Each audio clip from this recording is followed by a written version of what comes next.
A foolish consistency is the hobgoblin of little minds, adored by little statesmen and philosophers and divines. If a man does not keep pace with his companions, perhaps it is because he hears a different drummer. A different drummer. And now, coming to you from dead center on your dial, welcome to Risk Parity Radio, where we explore alternatives in asset allocations for the do-it-yourself investor. Broadcasting to you now from the comfort of his easy chair, here is your host, Frank Vasquez. Thank you, Mary, and welcome to Risk Parity Radio. If you are new here and wonder what we are talking about, you may wish to go back and listen to some of the foundational episodes for this program. And the basic foundational episodes are episodes 1, 3, 5, 7, and 9. Yes, it is still in my memory banks. We have also created an additional resource, a collection of additional foundational episodes and other popular episodes. We have top men working on it right now. Who? Top men. And you can find those on the episode guide page at www.riskparityradio.com. Inconceivable! All thanks to our friend Luke, our volunteer in Quebec. Sacoche. We'd be helpless without him. I have always depended on the kindness of strangers. Because other than him, it's just me and Marion here. I'll give you the moon, Mary. I'll take it. We have no sponsors, we have no guests, and we have no expansion plans. I don't think I'd like another job. Over the years, our podcast has become very audience-focused, and I must say we do have the finest podcast audience available. Top drawer. Really top drawer. Along with a host named after a hot dog. Lighten up, Francis. But now onward, episode 497. Today on Risk Parity Radio, we're just going to do what we do best here, which is attend to your emails. Got some long ones today. Worst day of my life? What do you think? But before we get to that, I think we need to have a little Queen Mary segment. They will keep on turning. Ooh, the proud Mary keep on burning. And we're rolling. Rolling. Rolling, yeah. Rolling. Rolling on the river. Rolling on the river. As most of you know, we are currently raising money for Mary's charity. It is Fairfax CASA, the Fairfax Court-Appointed Special Advocates, of which Mary is one. I will kill you if you touch him. Do not come between the Nazgul and his prey. You fool. No man can kill me. Die now.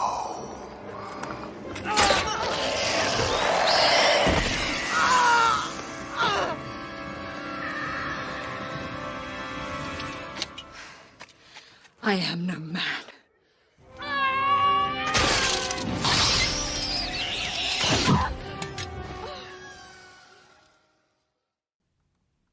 We're doing this in March and April because April is Child Abuse Prevention Month. And what the court-appointed special advocates do is assist children as they go through the foster system here after they are removed from their homes. And we're going to hear from Mary with another one of her vignettes about another foster case and the work of the CASA in the case. And so to introduce Queen Mary,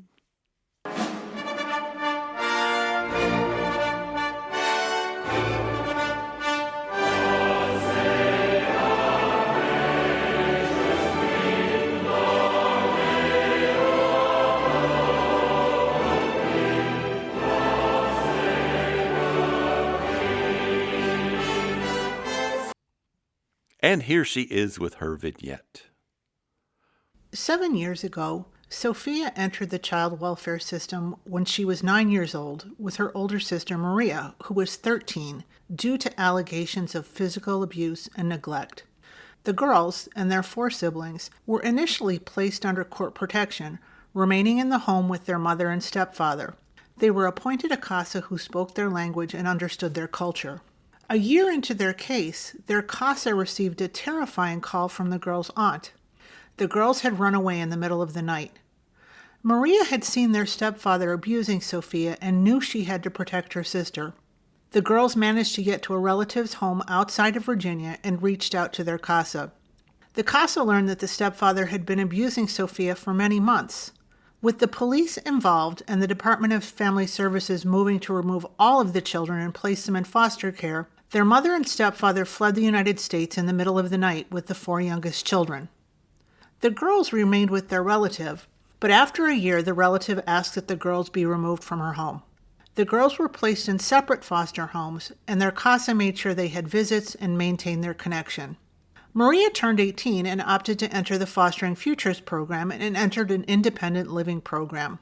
Sophia's foster home placement, though, was disrupted, so she was moved to another, and then another, and then another, and another, until in total, Sophia experienced 8 placement changes since coming under the court's protection. Sophia and Maria have had multiple judges oversee their cases, multiple guardians ad litem, multiple social workers, multiple therapists, and several school changes. But there was one consistent person in their case, their CASA.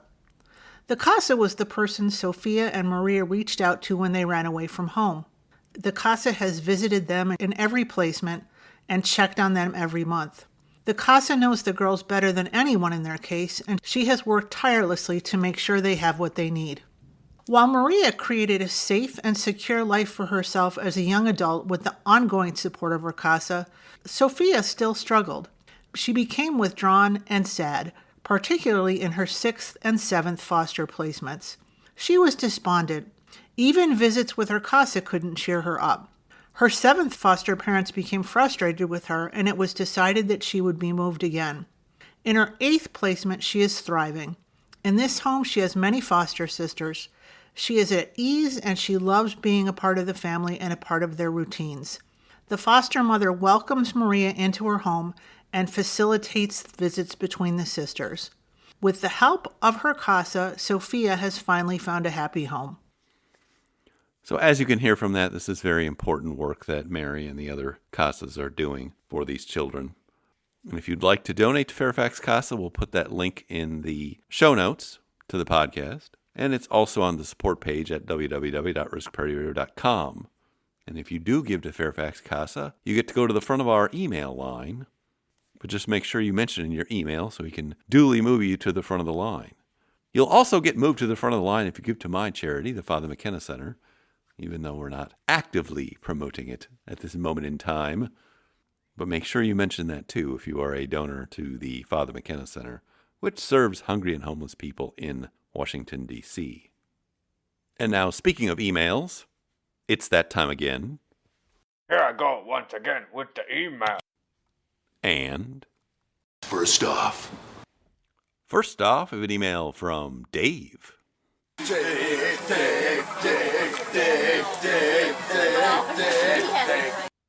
And Dave writes, Greetings, Uncle Frank and Queen Mary.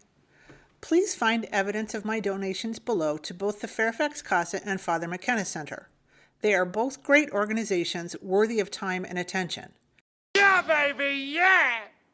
Incidentally, I just found out that my current company has a donation matching program, and I'm filling out the paperwork with my fingers crossed. Wow, it's very nice. First off, I deeply enjoy Risk Parity Radio and want to thank you both for the wonderful information and, more importantly, inspiration you are putting out into the world. Your confidence, joy, and lighthearted approach is the best. The best, Jerry. The best. I heard about your podcast from Bigger Pockets last year, and every new episode is pushed to the front of my very long queue. Of course, I've also gone back through the most important episodes and selected many others of interest. I've learned a lot, and even enduring the densest material, find myself smiling uncontrollably. Sweet. Sorry for the long email, Mary, but you're a pro, and I didn't have time to shorten it up, so please bear with me. I can almost hear your voice in my head as I write this. Mary, Mary, why you bugging?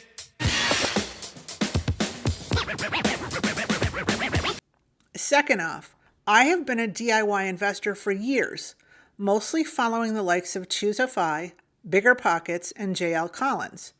Our strategy was about 85% securities, 10% safety, and 5% gambling. You have a gambling problem. About 5 years ago, I had realized that we reached Coast Fi, so it wasn't a bad mix, and my wife went down to 20 hours a week, and I decided to plan for an early retirement. That's what I'm talking about. While I thought we were in a pretty good place, I felt like I needed help to nail down the details, so I hired a financial planner/fiduciary. To be honest, I've hired and fired several over the years, but this guy checked all the boxes and in retrospect seemed worth the cost. Third prize is you're fired. With his help, I'm excited to say we have hit our mark, and I'm retiring in July 2026 at 62, and my wife will retire in a few years or so. Lucky. Unfortunately, our FPA is retiring this year. So I've decided, with the help of Bolden and the financial independence community contributors such as Risk Parity Radio, to go it alone.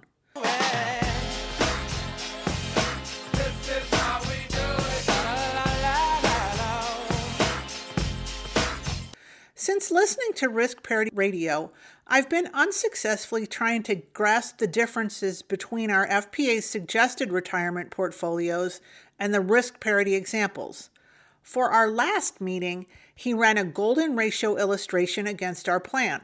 While the results landed very close, the golden ratio finished slightly ahead. This brings me peace of mind in either case. However, I'm having trouble internalizing the differences and can use some help. Since we've divided our investments into two institutions, our planner suggested putting all of our longer-term Roth investments into VTI and the following for each set of early retirement funding accounts. Fidelity IRAs, FZROX, 30%, Fidelity Zero Total Market Index Fund. VYM, 20%, Vanguard High Dividend Yield Index Fund ETF. VZILX, 20%, Fidelity Zero International Index Fund. SPHY, 15%, SPDR Portfolio High Yield Bond ETF. VCIT, 15%, Vanguard Intermediate Term Bond IDX Fund ETF. Vanguard IRA, VTI 30%, VYM 20%, VXUS 20%, SPHY 15%, VCIT 15%. It may be interesting to mention that we also have a taxable account that I recently moved out of a popular robo-advisor in kind to avoid paying capital gains. And that account now has over 250 securities and is quite a mess. My next project will be figuring out the best way to transition this into something that makes more sense. Any ideas would be great. Anyway, I'd really appreciate any comments or concerns you may have, for entertainment purposes only. Yes! And maybe guidance making sense of portfolio visualizer and backtest on this mix as it relates to decumulation. Last off, and since you asked, I'm a software developer of over 40 years and currently very busy working in the life sciences, which provides a satisfying sense of doing something important. Alive! It's alive! It's alive! Admittedly, leaving that behind scares me a bunch. How do I stay relevant? Dead is dead. Well, Uncle Frank to the rescue. Recently hearing you on the Bigger Pockets podcast, it dawned on me. I've gotten so much from the FI community and that giving back would be a great way to make a difference. So that's what I'm going to do. While working out our decumulation, I've struggled with how to take money from all of our various accounts. And I cannot lie, studying some of the more complicated risk parity portfolios bumps up against the angst just a bit. So, to help with that, I've been working on a portfolio rebalancing application. Because I haven't retired yet, it's still a work in progress, but it's in pretty good condition. Currently, the users can build their own portfolios or choose from a global list of templates. Rebalancing can be applied to the current balance or against a deposit or withdraw. For fun, I included the 8 risk parity radio test portfolios along with my current allocations. I'm not a public person, and sharing this feels a bit out of my lane, but your show inspired me to stop lurking and start contributing. What's going on? Why are people doing this? Why are these people, many of whom are technically sophisticated, highly skilled people who have jobs, okay? They have jobs. They're working at jobs for pay, doing sophisticated technological work. And yet, during their limited discretionary time, they do equally, if not more, technically sophisticated work, not for their employer, but for someone else for free. And then what they create, they give it away rather than sell it. It's going to be huge. If the tool helps even one person feel less angst about their drawdowns, it's worth the icky feeling of self-promotion. If you're interested, I'd appreciate it and be honored if you could take a look and let me know if this is something you think will be useful for the community. Feel free to share the link with your listeners, as I made sure to put up warnings that it is a work in progress and will be free to use forever, and I welcome all feedback. It could work!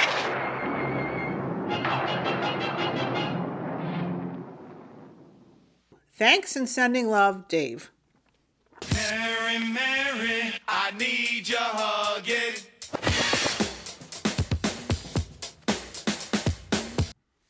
Well, first off, thank you for being a generous donor to both Fairfax CASA and the Father McKenna Center. We'll move you to the front of the email line twice. It's kind of like double secret probation, I think, in reverse. Then as of this moment, they're on double secret probation. Double secret probation, sir?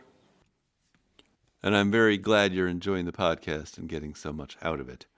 But looking at last things first here, I did take a look at your little link. I haven't quite figured out how to use the tool yet.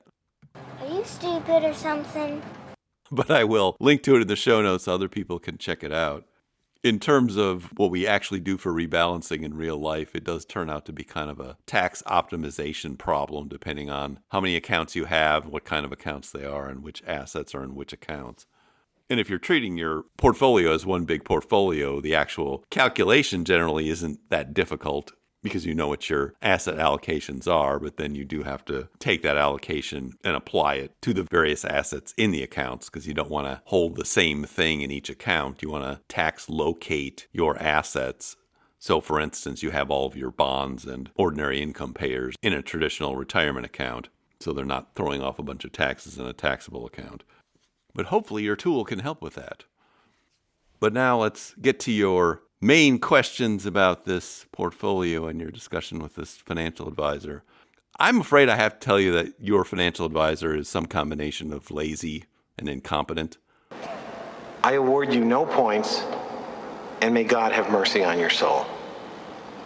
Because there's no way that this portfolio is comparable to a golden ratio portfolio if you actually stress tested it over the important periods such as the early 2000s or the 1970s. And that's really what you want to do for retirement. You can't just be looking at some short time frame, for instance, how long these particular funds have existed. You have to go back and look at the worst time frames, do Monte Carlos, or just even historical back test, stress test, which we're going to do here. And you'll see that this portfolio is not really designed for retirement, and it's kind of a mediocre construction, actually. Wouldn't be prudent at this juncture. Because it looks like it was constructed out of using some kind of formula or just fun-picking cheap funds and a kind of shopping cart approach, especially to these bond funds, because they're not well paired up with the rest of the portfolio. So I have to believe that the process for choosing these portfolios was not very well thought out. It looks like something that somebody just pulled off a shelf.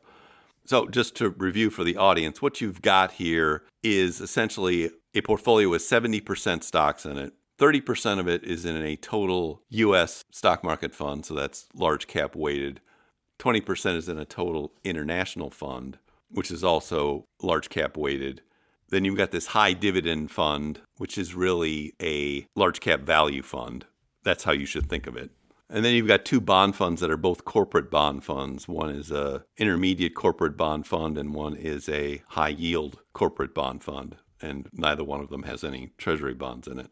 So let's go through a good process for constructing a retirement portfolio and then show why this portfolio violates basic principles here. So we are constructing a retirement portfolio. Now, one thing that isn't clear from your email is how much of this do you plan on spending? You didn't mention that, or how much of this you plan on spending a year. Because the truth is, if it's low, if it's like 3% or something like that, or less than that, yeah, you can hold something like this, but you could hold anything. And this doesn't do anything in particular for that setup either. So I'm assuming that what you really want to do with a retirement portfolio is to be able to spend the most money out of it.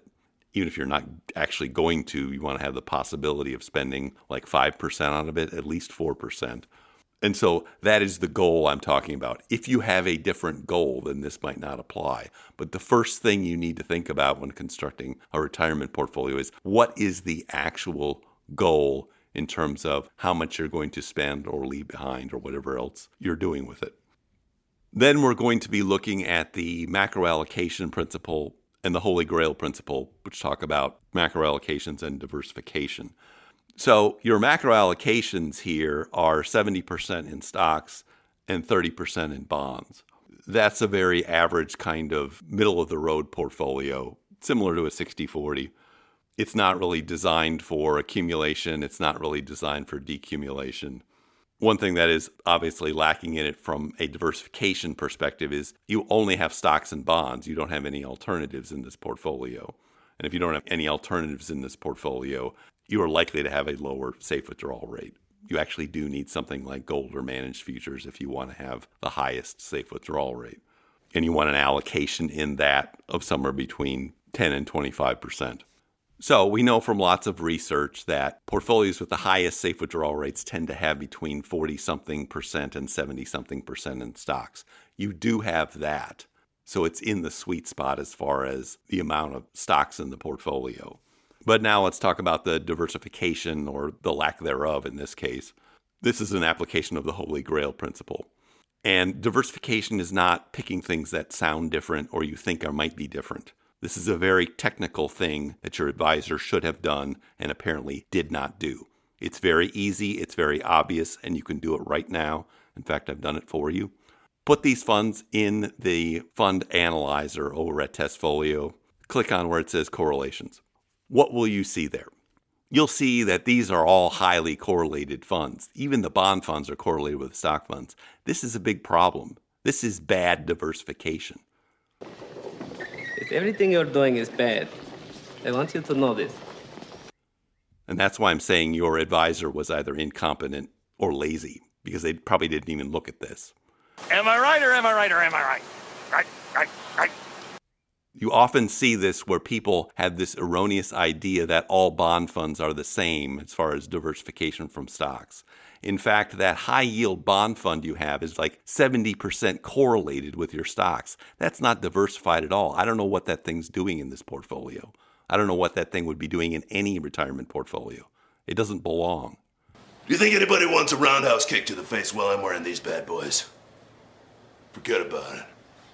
The intermediate term bond fund is better. It's still positively correlated with stocks because it's corporate bonds. If you want something that is negatively correlated or at least has a zero correlation with stocks over time, you need to be picking Treasury bonds. You don't have any Treasury bonds, so your bonds are not well chosen for being the bonds in a mostly stock portfolio. You need Treasury bonds if you really want diversification. This is not a diversified holding in terms of bonds from the stocks. Am I right or am I right? Or am I right? Am I right? And that's very obvious from doing a simple correlation analysis that can be done in 5 minutes and your advisor did not tell you about, and should be fired. They don't know what they're doing. That's the fact, Jack! That's a fact, Jack! They may be a very nice person, but they don't know what they're doing. Probably just following some formula the company gave them to follow. Did you see the memo about this? All right, now let's talk about these funds. These funds are a little bit diversified, in terms of you have two that are blend funds and one that is a value tilted fund. Now, that value tilted fund is going to help you some with respect to this allocation, but what you really would want would be funds that are much more diversified in terms of growth versus value, because a total stock market fund, a total international stock market fund, those are neither growth nor value, although the U.S. one tends to lean towards growth most of the time, at least when the stock market is going up.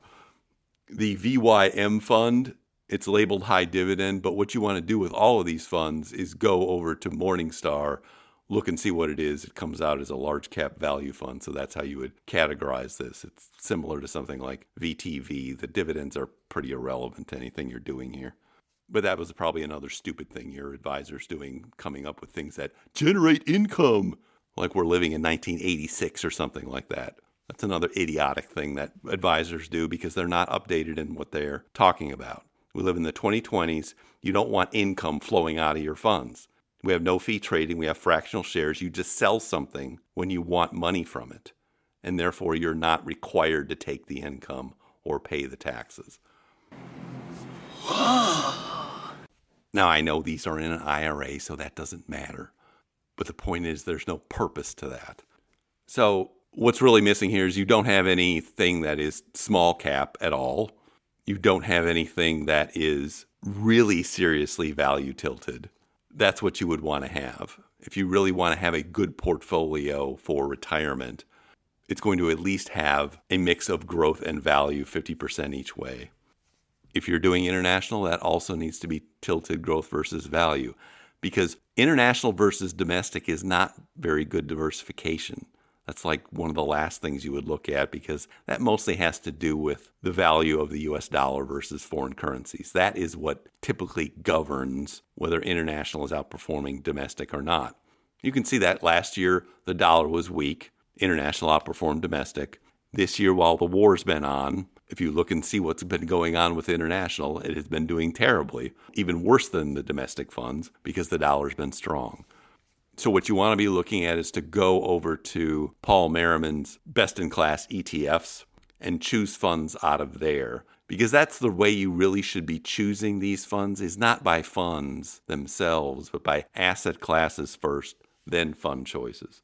And if you did that, you'd have a much more diversified portfolio. All right, now how do we know this is not a very good portfolio? We don't guess. A crystal ball can help you. It can guide you. We don't use small data sets. We don't use only the data sets that are provided by the tickers themselves. You need to test asset classes. You need to do it over a long period of time and do it at a place like Testfolio. This is free. It's not very hard. I did it for you. So the way you would do this, and I did this, is you start with your own tickers, but you need to know what asset class that is, so that as you go back in time and these tickers don't exist, you still want to go back, hopefully to the 1970s.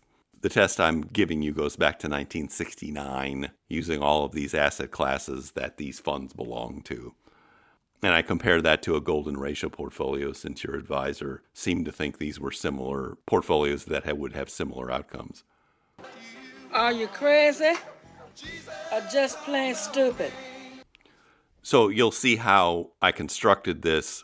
For instance, I took FZROX and then I put in the symbols to show that when it runs out of data for that, then it picks up VTI and continues that back. Likewise, for your high dividend fund, it picks up a large cap value fund as it goes back. International stays international. The high yield bond fund picks up an older high yield bond fund and then eventually goes back to Treasury bonds, because that's the only data we have when you go back that far. And similarly, the corporate bond fund picks up an older corporate bond fund and goes back. And I did the same thing for the golden ratio portfolio as far as the managed futures were concerned. So we get tests that go back to 1969 for both of these portfolios. I subjected them to a 4% withdrawal rate adjusted for inflation. And you'll see from the analysis that you don't want to hold this portfolio. Forget about it. This portfolio has drawdowns of over 40% and up to 50%, 3 times over the course of this history, going back to 1969. And it was underwater for as long as about a decade. Meanwhile, the golden ratio portfolio is never down more than about 20%. And when you look at the overall outcome, starting with $10,000 subjected to a 4% withdrawal rate since 1969, your portfolio ends up with a inflation-adjusted value today of only about $22,000. Meanwhile, the golden ratio portfolio has an inflation-adjusted value of $147,000. So about 7 times as good as your portfolio. You can see the difference. I would not say that those are comparable. Are you stupid or something? I would take this back to your advisor, shove it in their face, and say, how could you dare? How dare you say these are comparable? It's all one big crapshoot anywho. Get your money back. Because only one thing counts in this life. Get them to sign on the line which is dotted. So that's testing using a start date of 1969, which is one of the worst dates you can use. You can also use January 1, 2000 as the start date. If you put that in, you'll see even worse results for your portfolio. That it hasn't recovered from the first decade at a 4% withdrawal rate, and if you subjected it to a 5% withdrawal rate, you would have run out of money. Meanwhile, the golden ratio portfolio is fine during that period. That is the straight stuff, oh Funkmaster. So this portfolio is only going to work in periods where you don't have a bad decade. So if you start like 1980, yeah, it'll work great. Every portfolio works great if you start in 1980. If you start in 2010, it'll work great. Every portfolio is going to work great if you start in 2010.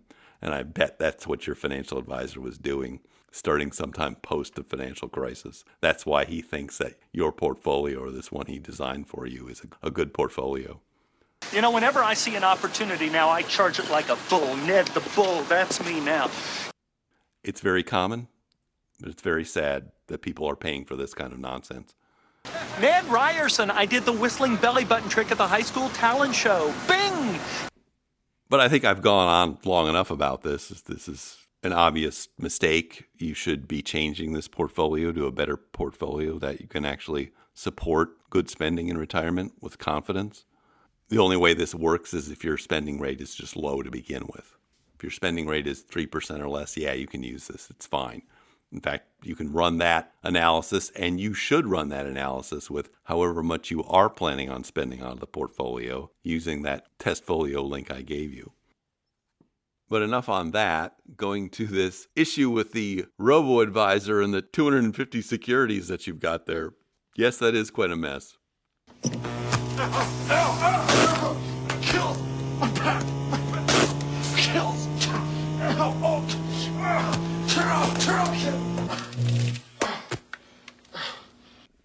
If you can do some tax loss harvesting out of it, I would pretty much do that immediately and maybe match gains and losses with something like that. Basically sell as much as possible. But then you're going to need to spread out the selling over time to minimize taxes, obviously. But if you can at least sell parts of it and get that over into appropriate index funds, that's really what you want to do with this. When I see things like this, my reaction is that you've been engaging what I call level 2 thinking that we talked about last in, I think, episode 491. And that's where you have this idea in your head that these financial advisors either have magic buttons or shiny objects that they can use to make your money work better for you. This robo-advisor and the 250 securities, that's a shiny object kind of a thing, as is a lot of buffered funds and dividend-paying things or income strategies generated out of options. That's another popular shiny object these days. Tell me, have you ever heard of single premium life? Because I think that really could be the ticket for you. But you see what happens when you follow these shiny objects. You don't really get anywhere. You just end up with something complicated. And you'd be better off getting back to square one and working with someone that is actually working from principles and not coming up with magic buttons, formulas, or shiny objects to sell to you. Do you have life insurance, Phil? Because if you do, you could always use a little more, right? I mean, who couldn't? So in the meantime, assuming that is just a kind of regular diversified portfolio, you would treat that allocation as if it were an S&P 500 fund or a total market fund for the purpose of using that as one of your allocations in whatever this overall portfolio you have is going to be. And you do really need to be treating all of your assets together as one big portfolio so that you can properly do tax location to minimize your tax burden. So I'm sorry to bring you the bad news as to what you're doing, but it's good to get the bad news now because I would hate to be in your shoes and experience a 40% drawdown in the next couple of decades, which is highly likely with a portfolio like this because it's happened in the past a number of times. And there's no reason you wouldn't expect it to have the same experience in the future when we go through our next bad recession. And it's gone. Poof. Especially that high-yield bond fund. Those things really went into the tank in 2008. Poof. That's why you need to have Treasury bonds and not these goofy, shiny, high-yield objects. But I also do think you need to find another financial advisor because this one's really not doing their job. Unless you told them you weren't planning on spending much money and you didn't care about volatility. But in that case, you should probably have more stocks. Ramming speed. Ramming speed!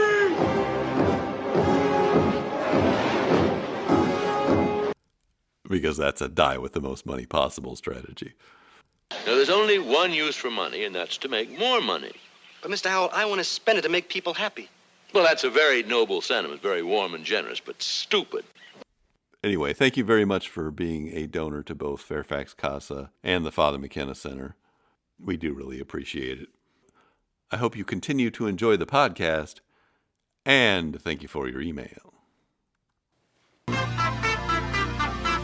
Alles klar, Herr Kommissar?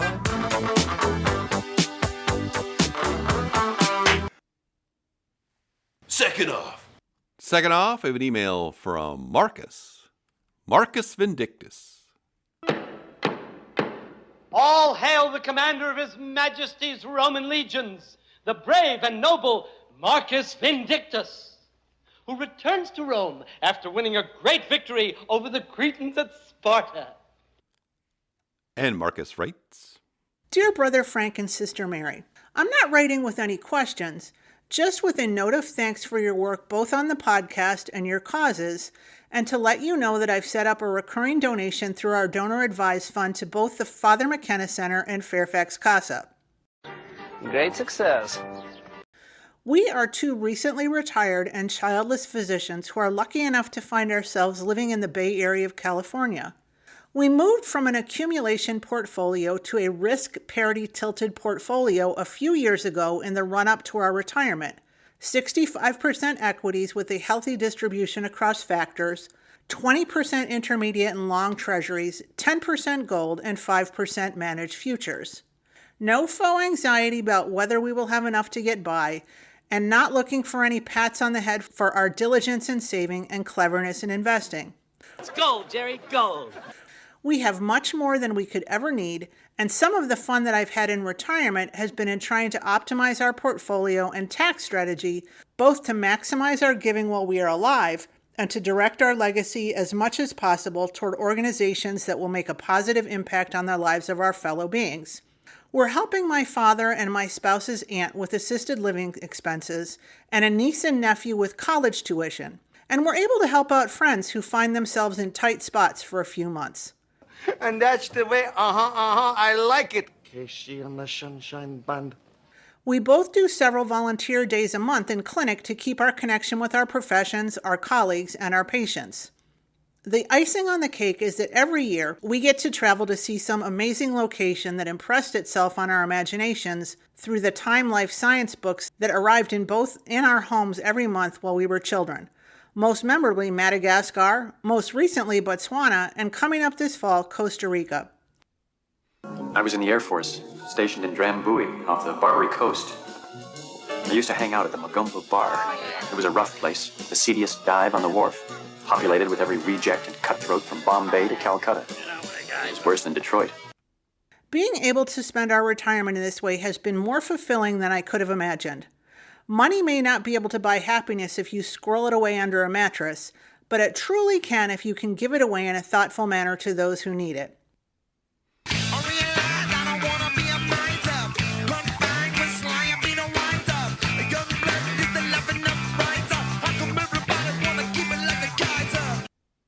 Not looking for any on-air time, just want to extend my thanks for all you do. Marcus Vindictus. Make that the Spartan that Crete.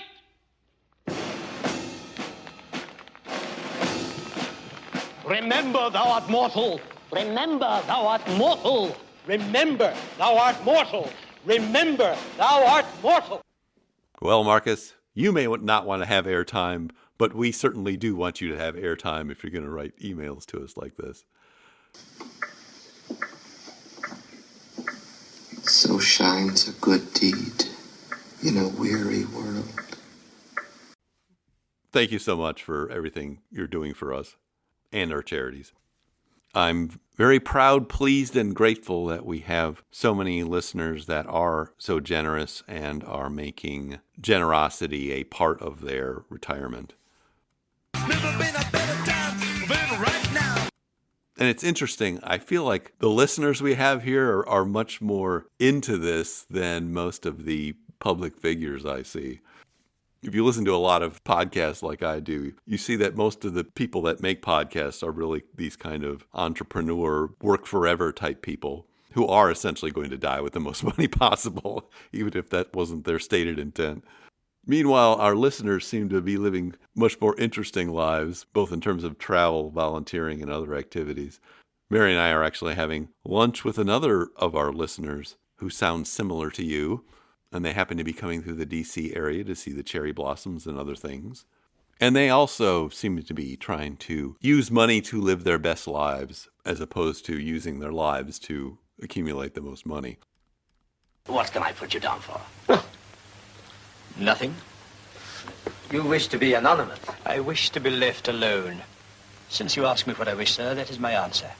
I help to support the establishments I have mentioned. Those who are badly off must go there. Many can't go there, and some would rather die. If they would rather die, they'd better do it and decrease the surplus population. Besides, it's not my business. Isn't it, sir? No. It is enough for a man to understand his own business without interfering with other people's. Mine occupies me constantly. Good afternoon, gentlemen. If you do come to the D.C. area, it would be nice to see you sometime. And I say that generally to all of our listeners, at least as long as we don't have millions of listeners and we only have a few thousand. But if you send me emails like this, I am certainly going to read them on air. Oh boy, is this great! So thank you for everything you do, both for us and for the other people you serve. And thank you for your email. Now let's start by getting one thing straight. I'm not a do-gooder. If you're a bum, if you can't break off with a booze or whatever it is that makes you a bad risk, then get out. Now, I don't pretend to tell you how to find happiness and love when every day is just a struggle to survive.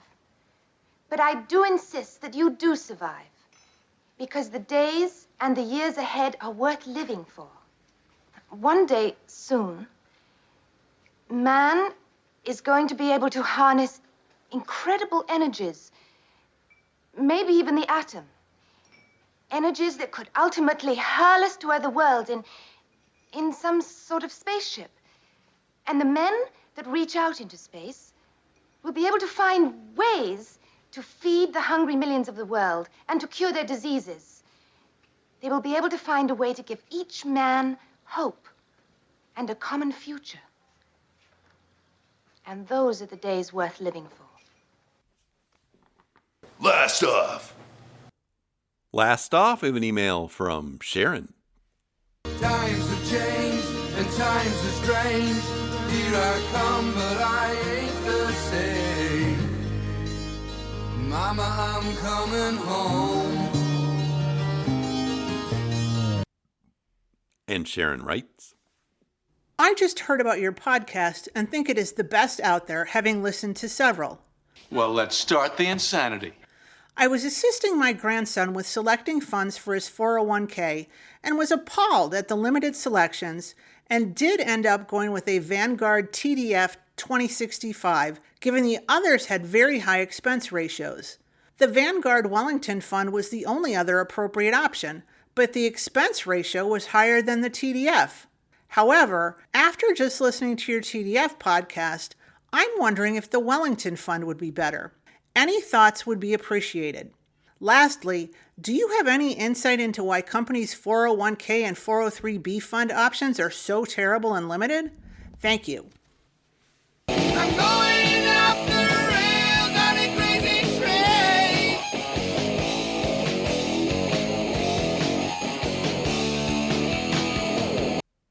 Well, thank you also for your complimentary word, Sharon. And yes, dealing with 401ks can often be difficult because they can be very confusing. It's interesting, my friends Bill and Jackie just made a podcast over at Catching Up to Fi that I'll link to in the show notes about this very issue of trying to deal with all of these confusing funds in these 401ks.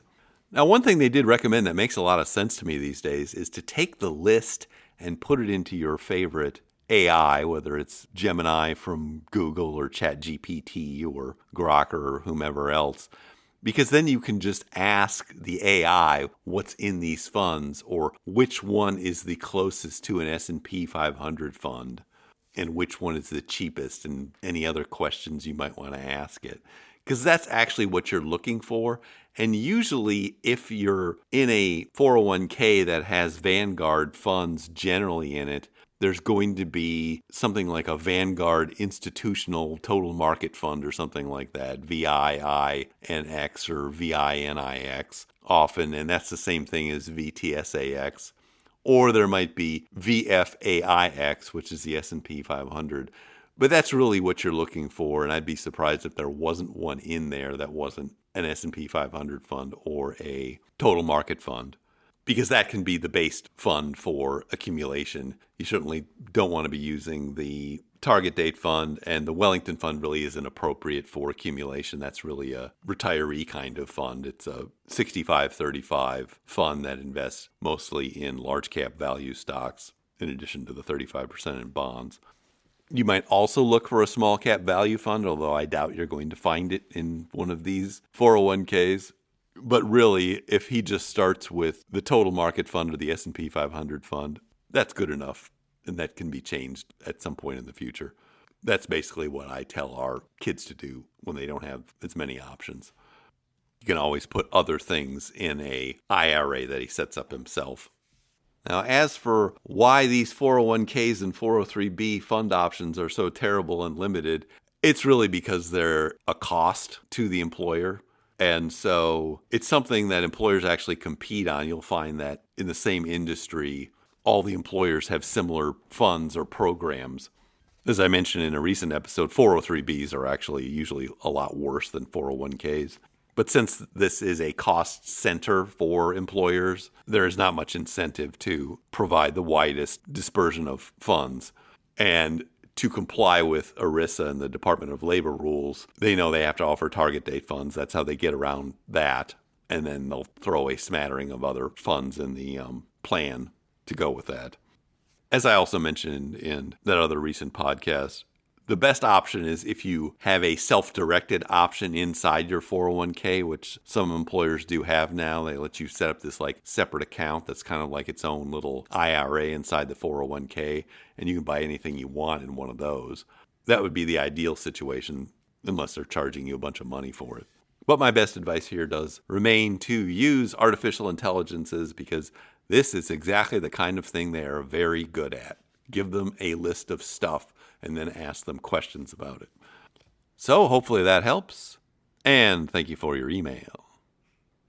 'Cause mama, I'm coming home.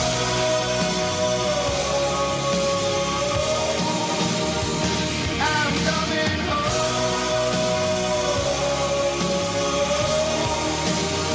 I'm coming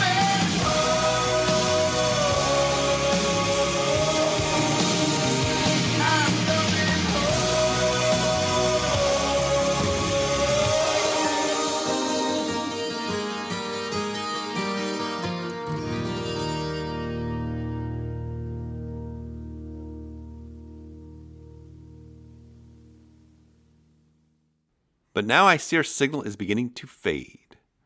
If you have comments or questions for me, please send them to frank@riskparityradio.com. That email is frank@riskparityradio.com. Or you can go to the website, www.riskparityradio.com, put your message into the contact form and I'll get it that way. If you haven't had a chance to do it, please go to your favorite podcast provider and subscribe, give me some stars, a follow, a review. That would be great. Okay? Thank you once again for tuning in. This is Frank Vasquez with Risk Parity Radio, signing off. I realize I don't wanna be a miser.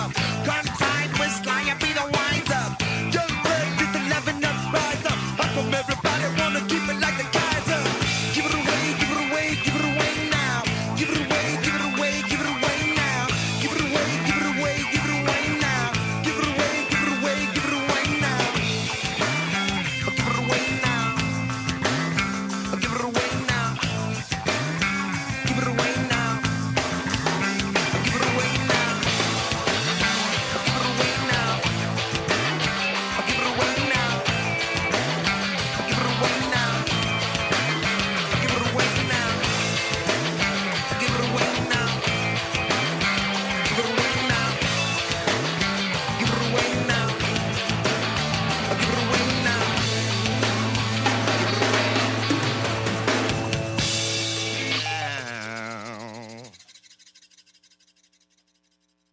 The Risk Parity Radio Show is hosted by Frank Vasquez.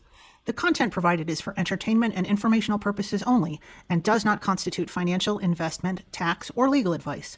Please consult with your own advisors before taking any actions based on any information you have heard here, making sure to take into account your own personal circumstances.